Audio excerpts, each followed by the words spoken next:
Real estate பார்க்கலாம். இப்போ வந்து ரியல் எஸ்டேட் இன்வெஸ்டிங் வந்து நம்ம ஃபேமிலியில நிறைய பேர் பண்ணியிருப்பாங்க. இப்போ நம்ம அப்பா தாத்தாலாம் நிறைய இன்வெஸ்ட்மெண்ட் பண்ணது வந்து ஒன்று கோல்டா இருக்கும், இல்லைன்னா கரெக்டாக ரியல் எஸ்டேட் இருக்கு.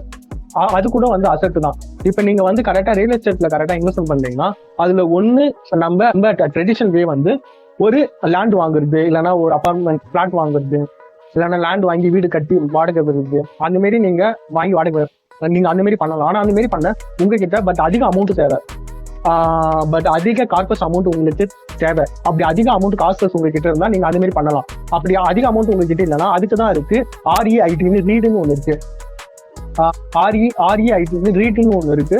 நீங்க பட் அது மூலியமா கூட நீங்க ஷேர் மார்க்கெட்டுக்கு வந்து நீங்க வந்து கரெக்டா இன்வெஸ்ட்மெண்ட் பண்ணலாம். இப்ப ரீட்ல நீங்க இன்வெஸ்ட்மெண்ட் பண்றதுக்கு உங்களுக்கு 2 லட்சம் 8 லட்சம்லாம் தேவையில்லை.